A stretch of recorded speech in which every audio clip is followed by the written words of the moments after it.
Some fences keep trouble out. Mine was the only thing keeping 1,000 acres of instinct from reminding an HOA that nature doesn't recognize property values. The first thing I saw that morning wasn't the shattered gate. It was a full-grown bull bison standing perfectly still on the 18th green like it had been there its entire life. Steam drifted from its nostrils into the cool Montana sunrise while expensive golf carts sat abandoned at impossible angles across the fairway. Sprinklers hissed uselessly against dark, shaggy hides that outweighed compact cars.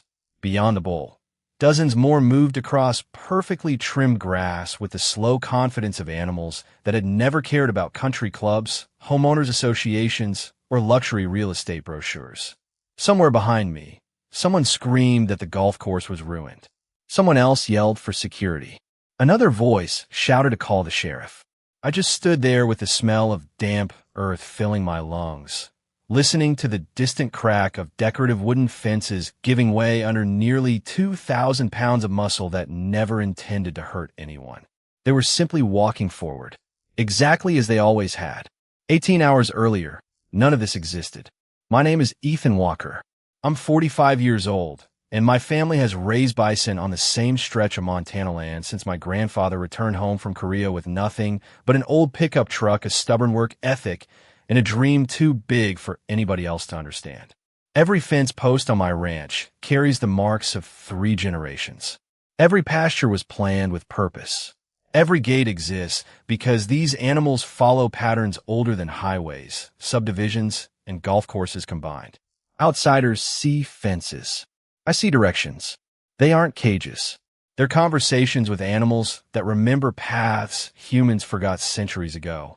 That particular barn gate was never the strongest one on the ranch, but it was the most important. It quietly guided the herd away from neighboring properties before sunrise every morning and back toward open grazing before dusk. Most people never noticed it because it did its job so well. My grandfather used to tap that weathered cedar gate with his knuckles and smile before saying, "Take care of this one, Ethan. One day it'll save somebody who doesn't even know it." I didn't fully understand what he meant until the sound of diesel engines rolled across my pasture before breakfast. I stepped onto my porch with a mug of black coffee, still warming my hands, and immediately caught the sharp smell of fresh hydraulic fluid mixing with crushed pine. Yellow construction equipment sat beside my main barn, while workers wearing bright safety vests backed away from splintered lumber scattered across the gravel. The gate was gone, torn completely from its hinges. Standing nearby in spotless white slacks and oversized sunglasses was Melissa Harper, president of the Cedar Ridge Estates HOA, holding a clipboard like she'd just completed another successful community improvement project. She smiled without the slightest hint of concern, looked directly at me, and calmly said, "Your ugly barn entrance was lowering property values, so we fixed the problem for everyone." Ethan Walker did not inherit wealth. I inherited responsibility. My grandfather used to say that land only belongs to someone willing to wake up before the sun every single day, and for nearly 3 decades I had done exactly that. Long before Cedar Ridge Estates appeared on glossy real estate brochures, before the golf course, before the entrance fountain with its artificial waterfall, this valley belonged to weather, wildlife, and families who understood that nature was something you respected instead of controlled. Every morning started the same way. Coffee brewed while dawn painted the eastern sky pale orange. My boots found the same worn wooden porch steps. The cool mountain air carried the scent of sagebrush, fresh hay, and damp soil that had absorbed the night's dew. I checked every fence line, every water trough, every latch, not because I expected something to go wrong, but because small problems become expensive ones when you ignore them. My herd was not ordinary livestock. They were part of a licensed conservation breeding program that worked alongside state wildlife officials to preserve healthy bloodlines. Every animal wore an identification tag. Several of the lead animals carried tracking collars that quietly transmitted movement data used by biologists studying migration behavior. Visitors often assumed the collars were for security. They were actually for science. The old cedar gate Melissa proudly destroyed happened to sit at the narrowest point between 2 natural ridges. For decades, it gently directed the herd away from neighboring properties during seasonal movement. Without that single barrier, the animals could follow a much wider path if they became curious enough to explore. That was exactly why my grandfather had reinforced that gate by hand nearly 20 years earlier instead of replacing it with steel. Cedar flexed naturally. Steel startled animals. Experience teaches lessons no engineering textbook ever will. Melissa never cared about any of that. To her, my ranch was simply the last inconvenient reminder that this valley had existed before luxury homes arrived. Every month, her newsletters celebrated another improvement to the community. New landscaping, new decorative lighting, expanded walking trails, better views for homeowners. Somehow those better views always required moving one step closer to my property line. First came complaints about the smell of hay after rain, then the sound of ranch trucks before sunrise. Then letters claiming my weathered barns projected an outdated image that discouraged future buyers. I answered every complaint with permits, surveys, inspection reports, and patience. I believed facts eventually settled disagreements. Melissa believed confidence settled them faster. Standing beside the broken entrance that morning, she looked less like someone who had damaged private property and more like someone unveiling a new clubhouse. Her contractors packed away equipment while she checked boxes on her clipboard without looking at the splintered cedar scattered across the gravel. The only sound came from a light breeze, pushing through the open passage where the gate had stood only hours before. Behind me, somewhere beyond the rolling pasture, I heard the low, rumbling breath of the lead bull greeting the morning. It was a familiar sound that usually brought me peace. This time, for reasons I could not quite explain, it felt like the first page of a story nobody standing there was prepared to finish. Melissa Harper had mastered the art of sounding reasonable while asking for unreasonable things. She never raised her voice. She never threatened anyone directly. Instead, she smiled, adjusted the designer's sunglasses resting on her head, and spoke as though every decision had already been agreed upon by people smarter than you. "We are simply improving the community," became her favorite sentence. I had heard it so many times that I could almost predict the exact pause before the word community. Cedar Ridge Estates had exploded from 50 homes to more than 300 in less than 6 years. Families arrived expecting mountain views, peaceful evenings, and pristine landscaping. The developers promised all three. What they conveniently left out was that my ranch had occupied this valley long before the first foundation was poured. The brochures carefully photographed the mountains while cropping out my barns, my corrals, and the grazing fields that had shaped this landscape for generations. Melissa considered my property an obstacle to her perfect postcard. Every board meeting introduced another proposal that somehow ended closer to my fence line. First, she suggested decorative trees that would partially block my access road. Then she proposed extending the neighborhood walking trail toward my eastern pasture. After that came requests to reduce early morning ranch traffic because homeowners preferred quieter sunrises. I attended every meeting carrying maps, surveys, and copies of property records. She arrived carrying glossy presentation folders and projected confidence. Facts rarely received applause. Marketing always did. Several homeowners quietly apologized to me after meetings. They admitted they respected the ranch and enjoyed seeing the bison from a distance. Yet when Melissa stood behind the podium describing my property as outdated infrastructure that reduced neighborhood appeal, nobody challenged her publicly. Property values had become the only language many of them wanted to hear. The strange part was that she never actually looked at the animals. She looked past them. Every conversation focused on appearances. Weatheredwood should become decorative fencing. Gravel roads should become paved entrances. Historic barns should become event venues. Working land should become recreational space. She saw every acre through the eyes of a real estate listing instead of through the hands that had cared for it. Standing beside the broken gate that morning, she walked several steps into my pasture without asking permission. Her polished shoes pressed into damp soil while contractors loaded broken cedar boards into the back of a trailer.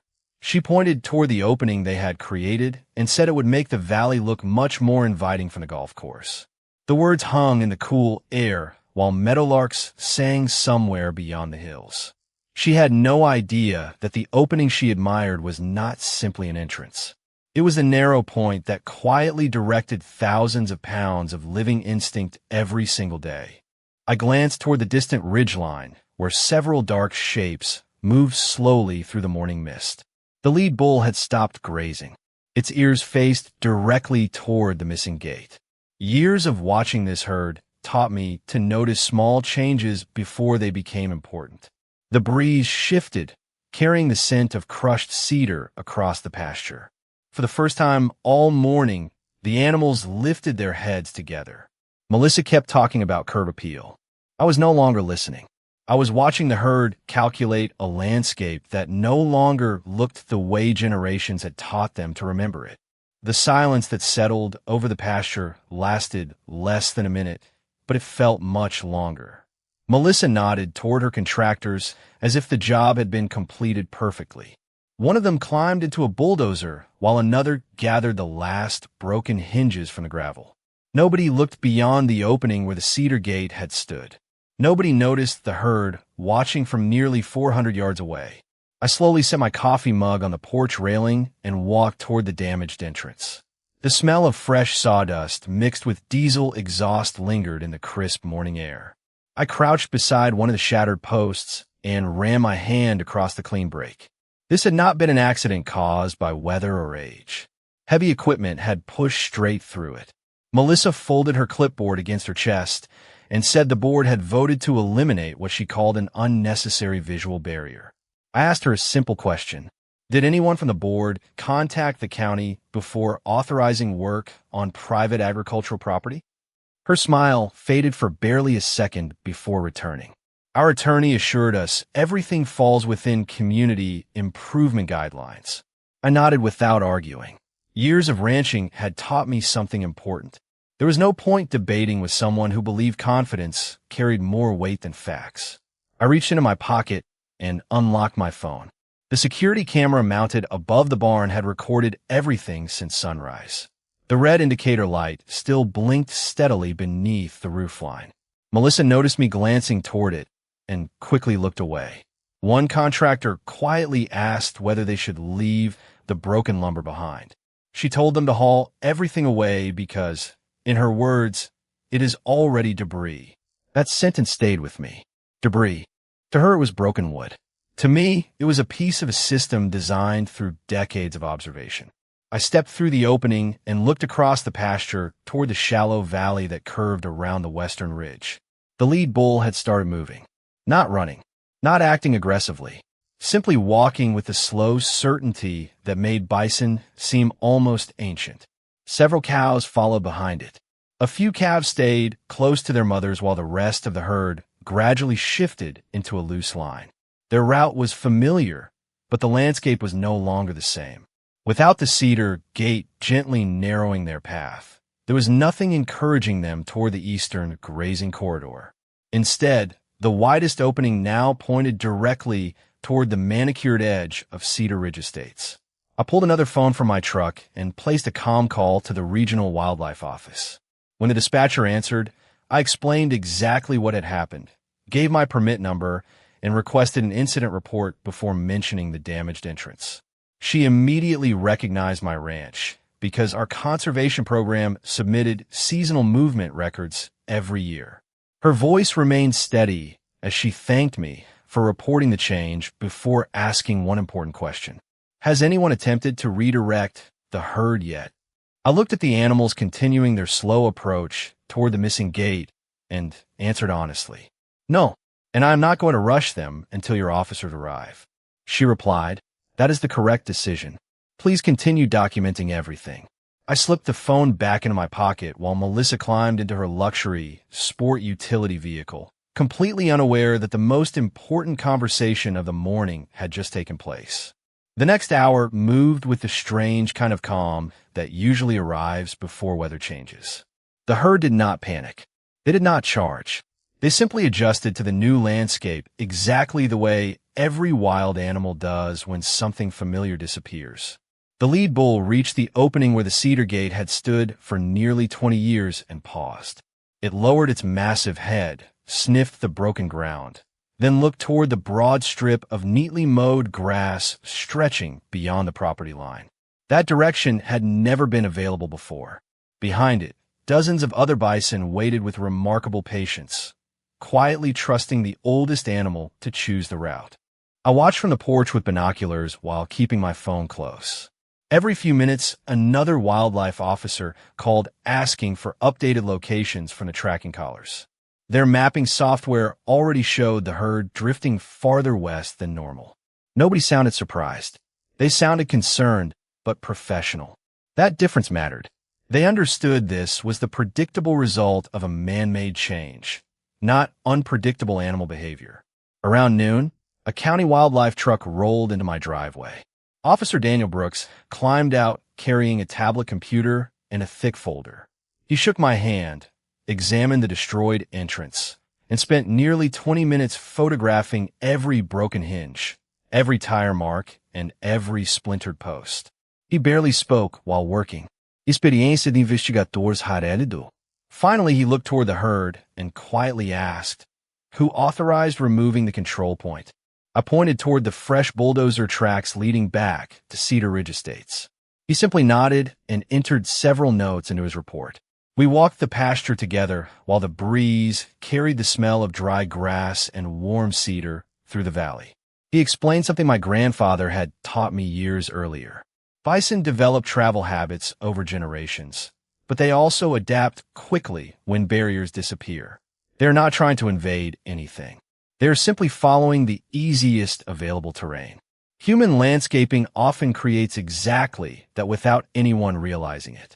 Smooth fairways, decorative ponds, and gently rolling hills look remarkably similar to natural grazing corridors from an animal's perspective. Suddenly, the expensive golf course no longer looked separate from my ranch. It looked connected. Officer Brooks requested that I avoid trying to force the herd back unless an immediate public safety concern developed. Sudden pressure could scatter the animals in multiple directions. Slow observation remained the safest option until additional personnel arrived. I agreed without hesitation. Ranching teaches patience before pride. By early afternoon, I noticed several homeowners gathering along the neighborhood walking trail. Phones appeared first, then pointing fingers. A few people waved toward my property, clearly wondering why the animals seemed closer than usual. Melissa arrived in another spotless outfit, this time carrying a reusable water bottle and wearing the same confident expression she had worn all morning. She laughed with several board members while gesturing toward the broken entrance, as though removing it had been another successful improvement project. None of them looked beyond the nearest ridge. None of them noticed the dark line of moving backs slowly descending through golden grass almost half a mile away. I lowered my binoculars and took one long breath. The valley had become completely quiet except for distant meadowlarks and the steady whisper of wind across open pasture. My grandfather used to say that nature always gives people one last chance to notice what they have changed before it continues on without asking permission. Looking across that wide opening, I realized Cedar Ridge Estates had just been given theirs. By late afternoon, the sunlight had turned golden, stretching long shadows across the valley, while everything appeared almost peaceful. That was the dangerous part. People often mistake quiet for safety. Wildlife officers had established observation points along the county road without flashing lights or creating unnecessary noise. They understood that calm decisions prevented larger problems. Officer Brooks stood beside his truck studying the live tracking data streaming from the collars on the lead animals. Every few minutes, another green dot shifted slightly west. The route looked almost effortless. There was no confusion in the herd, only adaptation. Brooks showed me the screen and traced the movement with one finger. "They're following the path with the least resistance," he said. The missing gate changed the equation. I nodded, because that was exactly what I had tried to explain all morning. The gate had never been a prison. It had been a guide. Without it, the broad opening connected my grazing fields to the rolling fairways beyond the property line as naturally as a creek finding a lower bank after heavy rain. Around 5 o'clock, I heard laughter drifting from the direction of the clubhouse. Friday evenings were popular at Cedar Ridge Estates. Residents gathered on the outdoor patio overlooking the 18th hole while golfers finished their round before sunset. Delivery trucks unloaded folding tables for a charity dinner scheduled later that evening. Groundskeepers carefully watered the greens until they glowed deep emerald beneath the lowering sun. From where I stood on the ridge, the entire golf course looked less like a neighborhood amenity and more like an extension of open prairie. Smooth grass, gentle hills, small ponds reflecting the sky. To a person, it was luxury landscaping. To a grazing animal, it looked invitingly familiar. Melissa drove past the clubhouse in a white sport utility vehicle and stopped to speak with several board members. Even from a distance, I could see her pointing proudly toward the newly open view where my old cedar gate had once interrupted the scenery. She seemed pleased that homeowners now had an unobstructed look across the valley. None of them realized the view worked both directions. Officer Brooks quietly requested additional wildlife staff to stage farther down the county road. Nobody rushed. Nobody shouted. Every decision followed procedure because the goal was always to protect both people and animals. He reminded nearby deputies that if the herd continued moving naturally, the safest response was creating space instead of creating panic. I appreciated hearing professionals speak with patience rather than drama. As dusk settled over the mountains, a cool breeze carried the scent of fresh-cut grass from the golf course all the way across the pasture. The lead bull lifted its head and tested the air. Several cows followed without hesitation. Calves stayed close beside their mothers while the entire herd gradually formed a slow-moving line. The tracking map updated again. One green that crossed the invisible property boundary. Then another. Then 5 more. Brooks looked from the tablet toward the valley and quietly clipped his radio to his jacket. "It has started," he said. I slipped my grandfather's old work gloves into my back pocket. Not because there was anything left for me to fix that evening, but because he always believed you should keep your hands ready when consequences finally catch up with bad decisions. The valley remained almost silent except for steady hoofbeats rolling softly across the earth like distant thunder, moving closer with every patient step. The first golfers noticed the herd before anyone understood what they were looking at. One man shaded his eyes with a scorecard, laughed nervously, and pointed toward the ridge as though someone had arranged an unusual tourist attraction. Then another golfer lowered his club and stared. Within seconds, every conversation on the 18th fairway faded into confused silence. The dark shapes kept growing larger, moving with slow, steady purpose across the rolling hillside. There was no rushing, no chaos, and no aggression. Just nearly 60 bison following the easiest path across open ground exactly as generations of instinct had taught them to do. The freshly opened gap where my cedar gate had once stood had quietly redirected that path toward the broad expanse of perfectly maintained grass beyond my property. Officer Brooks calmly radioed every unit already positioned around Cedar Ridge Estates. His instructions remained simple. Give the animals space. Keep people calm. Do not crowd the herd. Deputies began guiding residents away from walking trails while wildlife officers positioned utility vehicles to encourage the animals toward the widest open areas instead of residential streets. Everything happened with remarkable professionalism. The only people creating panic were the homeowners who had never imagined nature could appear in the middle of their carefully planned neighborhood. From my ridge, I watched the lead bull step onto the first stretch of Emerald Fairway. It lowered its head, sampled the lush grass, and continued forward as though it had found another prairie after a long walk. The rest of the herd followed in loose formation, spreading naturally across several fairways while evening sprinklers continued their programmed cycle, sending shimmering arcs of water into the golden sunset. Golf carts sat abandoned beside cart paths as players calmly walked away under the direction of deputies. Decorative flower beds disappeared beneath enormous shadows. Several ornamental shrubs bent harmlessly as curious calves brushed past them. The artificial pond beside the clubhouse reflected dozens of dark silhouettes moving peacefully across the landscape, creating a scene that looked almost prehistoric against the backdrop of luxury homes. Then I noticed Melissa. She hurried out of the clubhouse patio, still holding her reusable water bottle, her confident smile completely gone. She looked from the wildlife officers to the fairway and finally toward the opening beside my ranch. Even from hundreds of yards away, I could see the realization settling across her face. She was no longer looking at beautiful, unobstructed scenery. She was looking directly at the consequence of removing the one structure that quietly managed movement between two completely different worlds. She walked rapidly toward Officer Brooks, speaking with animated gestures while pointing at the herd. Brooks listened without interrupting, then simply opened the incident file on his tablet and showed her several photographs. Even at that distance, I recognized the images. Fresh bulldozer tracks, broken cedar posts, torn hinges, the destroyed control gate. Melissa stopped talking. Around them, wildlife staff continued guiding residents with calm voices while the herd wandered across the golf course exactly as trained professionals had predicted. Nobody blamed the animals because they had done nothing unusual. They had only followed the landscape people had changed for them. Standing on my porch, I took one slow breath as the cool evening wind carried the scent of watered grass and crushed cedar through the valley. My grandfather had always believed that every decision leaves tracks long before people notice where they lead. Watching the sun settle behind the mountains, I realized everyone in Cedar Ridge Estates could finally see those tracks for themselves. The following morning, the valley looked almost ordinary again. Dew covered the pasture. Meadowlarks sang from the fence posts that still remained.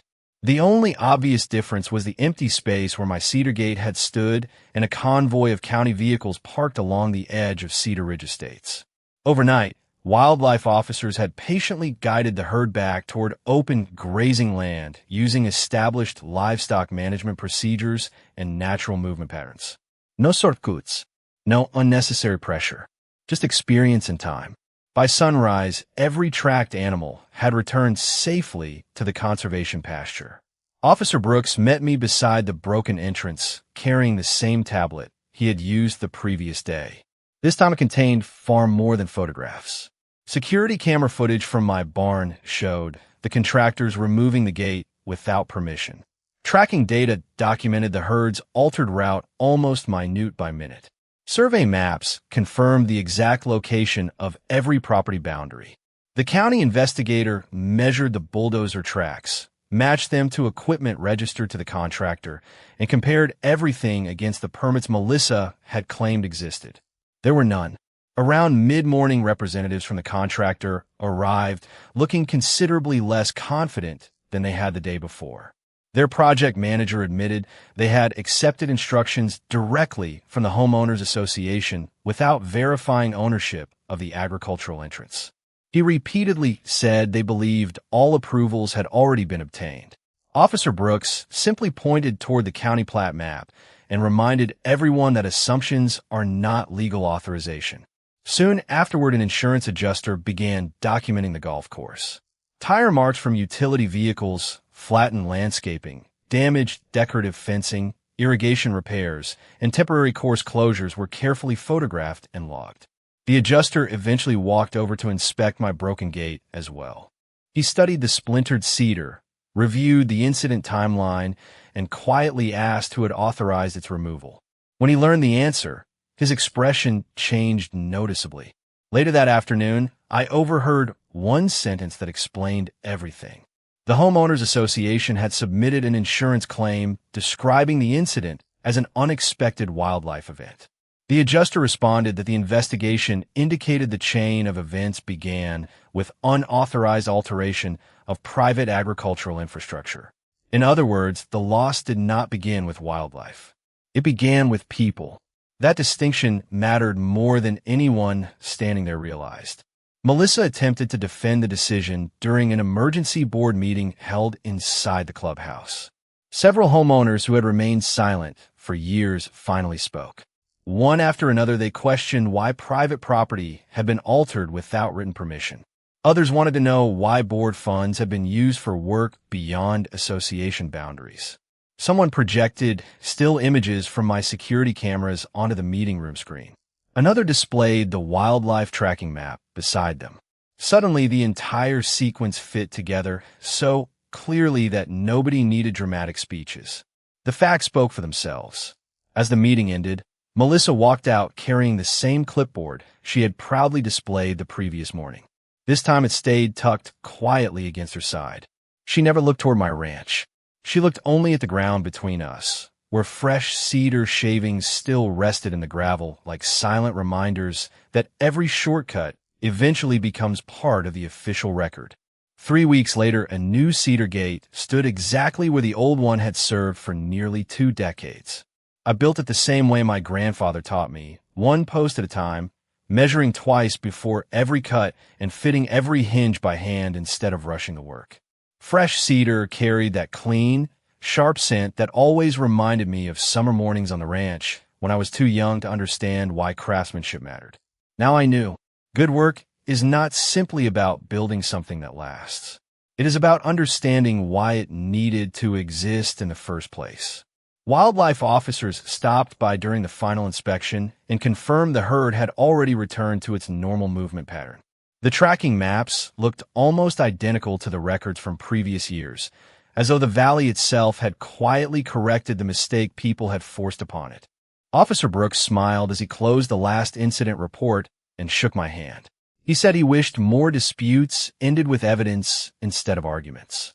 I told him evidence usually wins eventually. It just moves at its own pace. The county later issued formal findings confirming that the entrance had been removed without authorization and that the unauthorized alteration directly changed the established livestock control corridor. Those words sounded technical, but their meaning was simple. The problem had never been the animals. The problem had been the decision to ignore property boundaries and generations of practical knowledge. Cedar Ridge Estates changed after that. The board elected new leadership within a month. Future projects required independent property verification before any contractor could begin work. Homeowners started attending meetings instead of assuming someone else had already asked the important questions. Several neighbors even drove over to my ranch one Saturday morning carrying homemade pies, fresh coffee, and more apologies than I knew what to do with. We spent hours talking beside the new gate while the bison grazed peacefully across the pasture.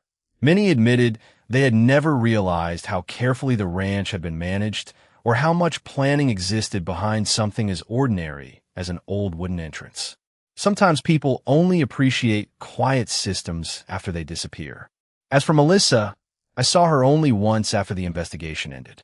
She was loading cardboard boxes into the back of her vehicle outside the former Homeowners Association office.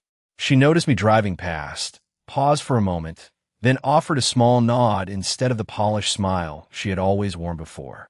I returned the gesture and continued toward the ranch. There was nothing left to argue about because the facts had already finished the conversation. Every evening now, I still walk the fence lines before sunset. I still hear the soft crunch of gravel beneath my boots and the steady breathing of the herd carried across open grass by the mountain wind. When I reach the new cedar gate, I always stop for a moment and rest one hand against the smooth wood before continuing. It reminds me that strength is not always loud, and justice is not always dramatic. Sometimes it arrives one documented fact at a time, one patient decision after another, until the truth becomes impossible to walk around. The valley looks exactly the way it should again. The bison follow the path generations before them remembered. The golf course remains on its side of the property line. And every time the evening light settles across the hills, I remember something my grandfather once told me while tapping the old cedar gate with his weathered knuckles. Nature never asks who thinks they are in charge. It only remembers who understood how to live with it. Thank you for watching this story. If Ethan Walker's patience, respect for generations of hard work, and determination to let the truth speak through facts inspired you, please take a moment to like this video, share it with friends who enjoy compelling legal dramas and true stories where wisdom preparation, and integrity overcome arrogance. And do not forget to subscribe to the channel for more unforgettable HOA conflicts, property rights battles, and real-life justice stories. Turn on the notification bell so you never miss our next story about hidden evidence, forgotten boundaries, and ordinary people who quietly protect what others take for granted. Your support allows us to continue bringing these remarkable stories to life, and we cannot wait to share the next one with you. If you were in Ethan Walker's position, would you have rebuilt the gate immediately to protect your ranch, or would you have preserved the evidence and allowed the legal process to reveal who is truly responsible? Tell us your choice in the comments and explain why.